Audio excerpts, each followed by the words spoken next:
Imagine waking up on a bitterly cold winter morning, with temperatures outside plunging to -20 degrees Celsius. Now imagine you have no central heating, no electricity, no programmable thermostats or electric radiators. It sounds impossible to stay comfortable, doesn't it? Yet medieval Europeans didn't merely survive those brutal winters, they thrived in them. While we rely on complex systems that collapse with the slightest power cut, our ancestors developed methods so effective that their homes could remain habitable even during the harshest winters Europe had ever seen. What if I told you that a well-built medieval house could be warmer and more welcoming than many modern flats? That 13th century peasants had heating strategies so sophisticated they required no fossil fuels or external energy at all. The secret wasn't advanced technology, but a profound understanding of materials, architecture, and thermal behavior, an understanding that was systematically forgotten as we grew dependent on industrial solutions. We've been taught that medieval life was miserable, primitive, a constant struggle against the elements. But what if that narrative is fundamentally wrong? What if, in crucial aspects of survival and comfort, medieval people had better answers than we do? Answers that didn't rely on electricity grids, external gas supplies, or global supply chains. Answers that worked regardless of anything beyond human knowledge and local materials. Today, when the power goes out, modern homes become uninhabitable within hours. Heating systems fail, pipes freeze, entire families have to seek shelter elsewhere. But a medieval house would carry on exactly as it always had, because it was designed from the outset to be self-sufficient. And this isn't just a curious historical fact. It's knowledge that could transform our understanding of resilience and independence. Stick with me until the end of this video, because I'm going to reveal exactly how they kept their homes warm in conditions we'd consider extreme. I'll show you specific techniques, materials used, architectural strategies that have been forgotten but remain as valid today as they were 800 years ago. Prepare to question everything you thought you knew about progress, comfort, and technological dependence. Before we dive into the secrets of medieval heating, I need your support. This channel is dedicated to reclaiming ancestral European knowledge, to showing that our forebears were far more sophisticated than we imagine. If you're fascinated by practical history, by understanding how people really lived before electricity, drop a like right now. Every like helps this content reach more people interested in ancestral wisdom and resilient solutions. Subscribe to the channel and hit the bell so you don't miss the next videos on medieval life, survival techniques without modern technology, and honest comparisons between the ancient world and our own. We're building a community of people who value real historical and practical knowledge, no excessive romanticizing, but also no modern prejudice against the past. Your subscription strengthens this mission to preserve and share wisdom that's being lost. In the comments, tell me, where are you watching from? The United Kingdom, Scandinavia, other European countries? And more importantly, have you ever experienced a situation where modern heating systems failed and you realized just how fragile we are? Share your experiences, because this conversation connects past and present in a very relevant way. Now that you've liked and subscribed, let's discover how medieval people conquered winter using nothing but knowledge and local resources. Medieval Europe, especially in northern regions like England, Scotland, the Scandinavian countries, and parts of Germany and Poland. We're talking about territories where winter wasn't just cold, it was potentially lethal. Temperatures regularly dropped below zero for months on end. Snow lay thick for weeks. Icy winds pierced any gap. And in the midst of that brutal environment, millions of people lived their lives normally, working, raising families, surviving generation after generation. Most of the population lived in rural villages or small towns, in houses built from local materials. There were no building supply shops, no centralized industry providing standardized products. Every community relied on what was available within a few miles. Timber from nearby forests, clay and earth from the local soil, stone from regional quarries, thatch from grain fields. This apparent limitation forced an intimate knowledge of the thermal properties of natural materials. The medieval day began at dawn and ended shortly after sunset. Candles and oil lamps were too expensive for routine use, so most activities took place during daylight hours.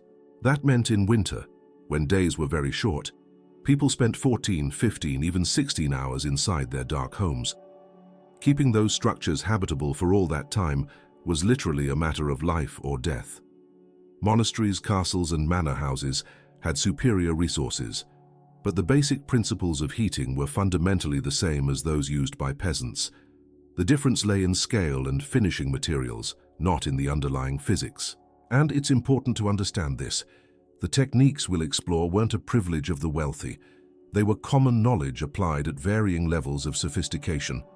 A Danish peasant and an English noble faced the same winter with variations of the same ancestral wisdom.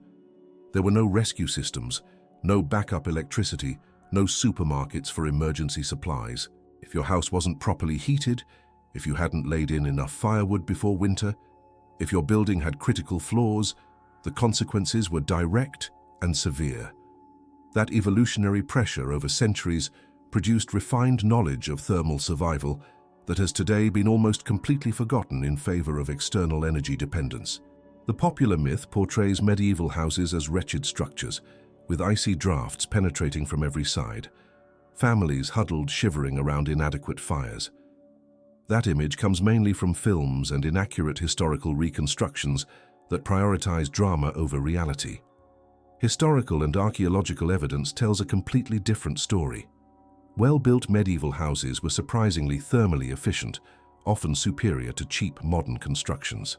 Today we build houses with artificial insulation, fiberglass, polystyrene, synthetic materials that work only as long as they stay dry and intact. But those materials degrade over time, can release toxic substances, and their production depends on complex industries. Medieval people used natural insulation that lasted centuries, walls 50 centimeters thick made of stone and clay, thatched roofs 40 centimeters deep, dense timber that not only structured but also insulated. The most striking comparison: a well-built stone medieval house could maintain comfortable indoor temperatures with a single central hearth, while cheap modern houses need multiple radiators consuming constant energy. Why? Because medieval builders thought in terms of thermal mass, heat retention, and minimizing losses. Modern construction often prioritizes speed and cost over genuine thermal efficiency, creating structures that are essentially dependent on a constant energy input. Another myth: that medieval people lived in completely dark, unventilated spaces to retain heat. False. They perfectly understood the balance between ceiling and air circulation. Small windows strategically placed, internal wooden shutters, passive ventilation systems that allowed air renewal without significant heat loss. This knowledge of airflow and temperature was empirical, accumulated over generations by observing what worked and what didn't. And perhaps the most revealing contrast: when modern heating systems fail, we have absolutely no idea what to do. We call technicians, wait for repairs, sometimes evacuate the home entirely. A medieval person facing the same lack of heat would have dozens of immediate alternative strategies, because the knowledge was built into the house itself and daily habits. Resilience wasn't about having technological backups. It was about not depending on a single point of failure. Let's start with the literal foundation: how medieval houses were built to retain heat. The first principle was thermal mass, the use of heavy materials that absorb heat slowly and release it gradually. Stone walls 50 to 80 centimeters thick weren't just structural, they were thermal batteries. During the day, when a fire was lit or the sun shone, those walls absorbed heat. At night, when external temperatures plummeted, they continued radiating heat indoors for hours. The floor was also a critical part of the system. No thin, modern floors transferring cold straight from the ground.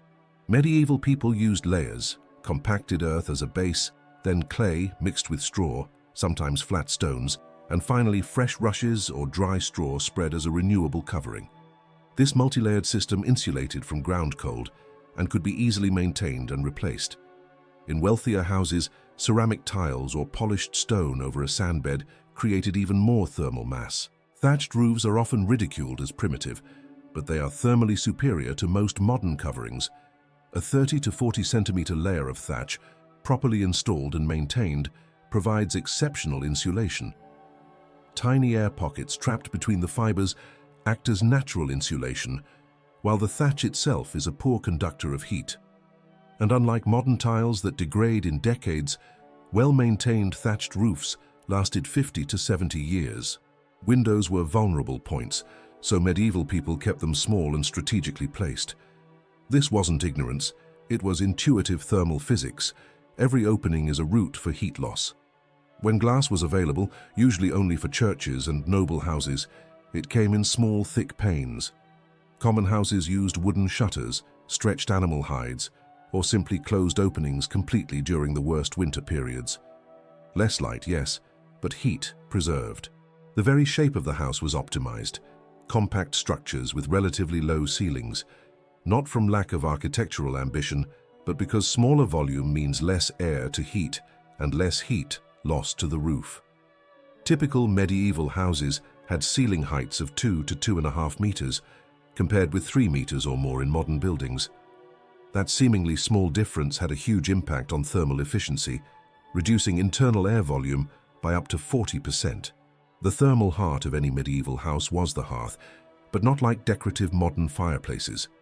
It was a central structure, usually positioned in the middle of the main living space, with a robust stone or brick chimney. That central position meant heat radiated equally in all directions, warming the entire habitable space. Modern fireplaces placed against external walls lose half their heat outdoors, an error no medieval builder would make. Fire management was both art and science. Fires weren't lit and extinguished casually.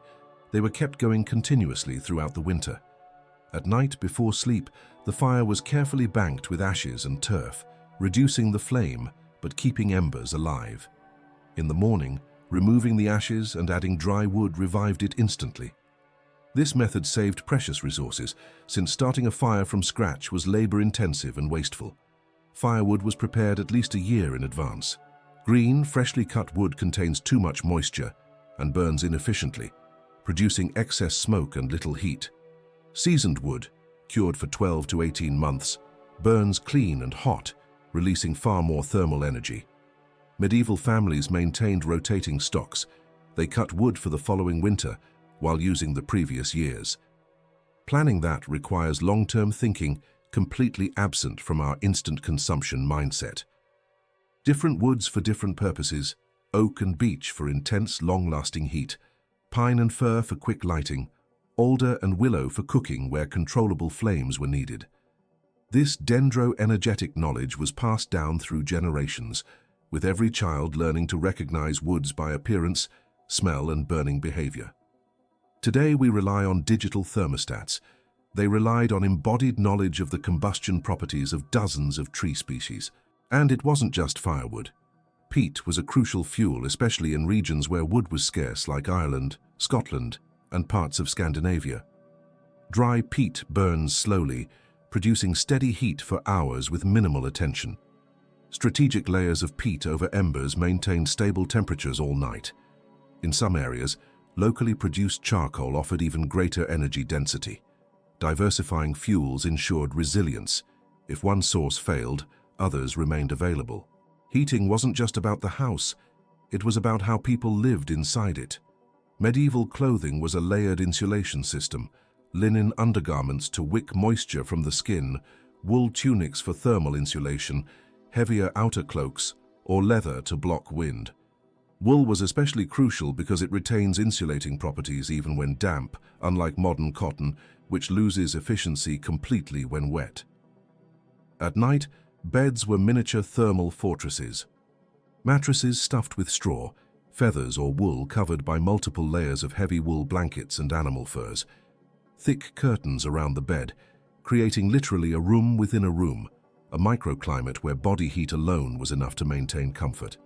Today we heat entire rooms artificially. They heated only the space immediately needed, conserving energy intelligently. Wall tapestries weren't just decoration, they were functional insulation.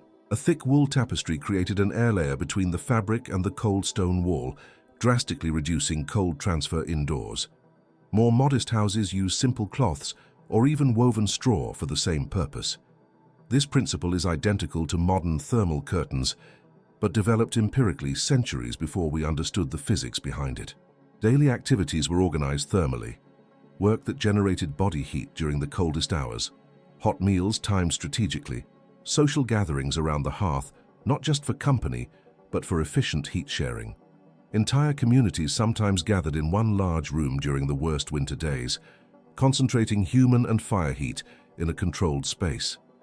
Collective survival that today would be seen as an invasion of privacy. Even animals were part of the heating system. In many rural houses, especially in colder regions, livestock slept in the same building as humans, separated only by a low partition. Horses, cows, pigs generated significant body heat at night, and that heat rose to the human living space above. A symbiotic system where animals received protection from predators and extreme cold, while humans benefited from animal warmth. Efficiency that our modern hygiene would reject, but which worked perfectly. Surviving the medieval winter began months before the first snows. Summer and autumn were intense preparation periods, cutting and stacking firewood, repairing roofs and walls, checking chimneys, storing food, ensuring all insulation was in order. This preparation wasn't optional, it was imperative. Families who neglected proper preparation literally didn't survive the winter, creating brutal selective pressure that refined knowledge and discipline over generations. Communities developed mutual support systems. Families helped neighbors prepare firewood, shared repair knowledge, warned each other of impending severe winters. Widows, the elderly, and the sick received community assistance to ensure their homes were adequately prepared. It wasn't abstract altruism, it was pragmatic survival. A poorly prepared house that caught fire from chimney issues threatened the whole village, so it was in everyone's interest to ensure universal preparation. Empirical meteorological knowledge was crucially important. Observing animal behavior, cloud patterns, plant signs that indicated the coming winter's severity. This allowed adjustments in preparation. If signs pointed to an exceptionally harsh winter, efforts were redoubled, stocks increased, insulation reinforced. The accuracy of these ancestral forecasts often surpassed modern short-term estimates because they were based on centuries of accumulated observation in specific ecosystems. Maintenance during winter was constant. Snow accumulating on roofs had to be removed before excess weight caused structural collapse. Ice forming around doors and windows needed careful clearing. Chimneys required periodic cleaning to prevent creosote buildup that could cause fires. Firewood stocks had to be monitored and rationed to last until spring. It was constant work, but work that maintained absolute autonomy and independence. And there were contingency plans for emergencies. If firewood ran out unexpectedly, wooden furniture could be burned. If snow blocked the entrance completely, alternative exits or tunnels were dug. If extreme cold threatened despite all precautions, families temporarily moved to smaller, easier-to-heat structures or gathered with neighbors. Flexibility and adaptability were built into the way of life, not optional add-ons. Now compare that resilience with our modern situation. Most people in developed countries have absolutely no idea how they'd heat their home if electricity and gas failed completely. Our heating infrastructure depends on complex supply chains, vulnerable distribution networks, and centralized technical knowledge. When winter storms bring down power lines, thousands of people are literally unable to survive in their own homes, needing emergency shelters. The 2021 Texas winter demonstrated this fragility brutally. Temperatures that a medieval Scandinavian would consider mild caused complete systemic collapse. People froze to death in modern homes because heating systems failed and no one knew basic alternatives. This isn't individual failure. It's the result of generations living in absolute dependence on external systems. We've lost knowledge our great-grandparents considered obvious, and we pay for that loss with existential vulnerability. Modern construction often prioritizes appearance and cost over genuine thermal efficiency.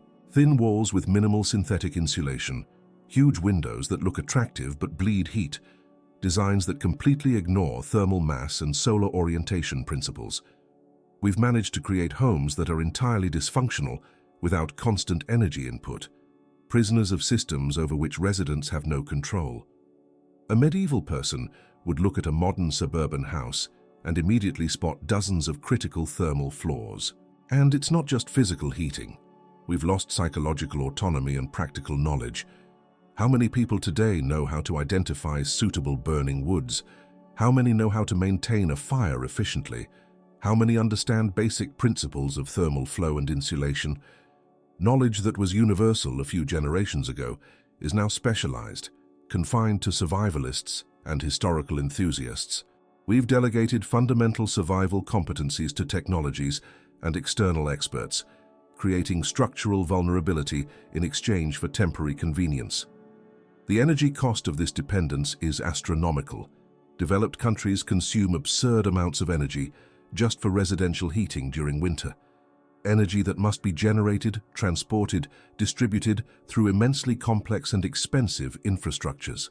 A medieval person achieved the same end result, a comfortably warm house, using only local resources and human knowledge.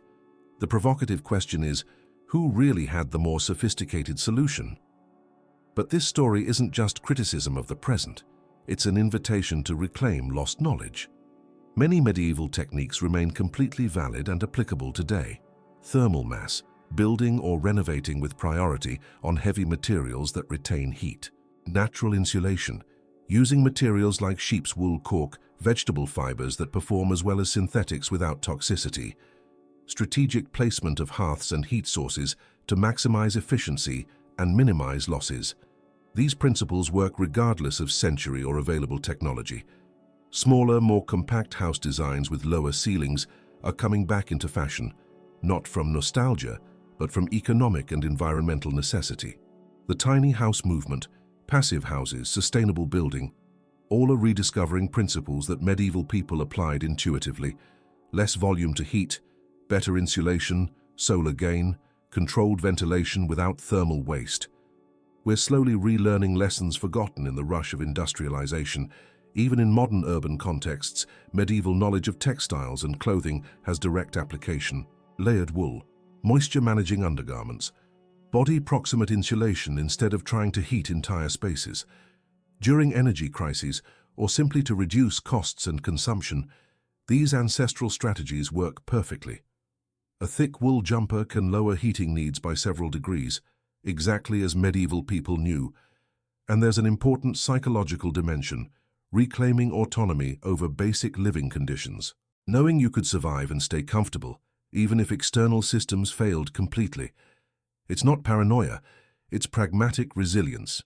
Communities that have retained traditional knowledge of heating, building, and winter preparation consistently show greater capacity to face crises than societies fully dependent on centralized infrastructure. Obviously, I'm not suggesting total abandonment of modern technology or a complete return to medieval life. But I am arguing that true intelligence would integrate the best of both worlds. Modern comfort and convenience when available, but ancestral resilience and autonomy as the foundation.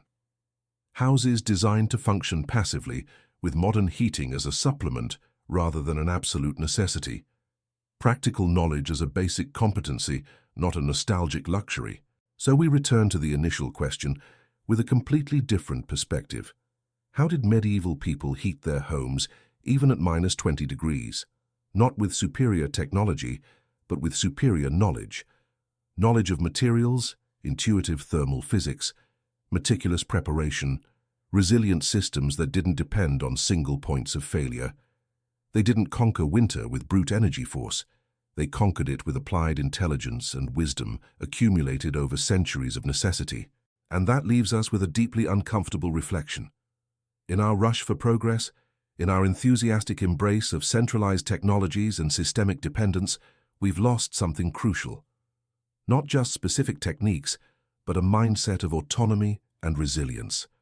Perhaps true progress isn't completely forgetting the past and its solutions, but relearning what it already knew and integrating it with what we've discovered since. Perhaps survival and comfort in the future will depend less on more technology and more on wisdom reclaimed from the past we so quickly discarded.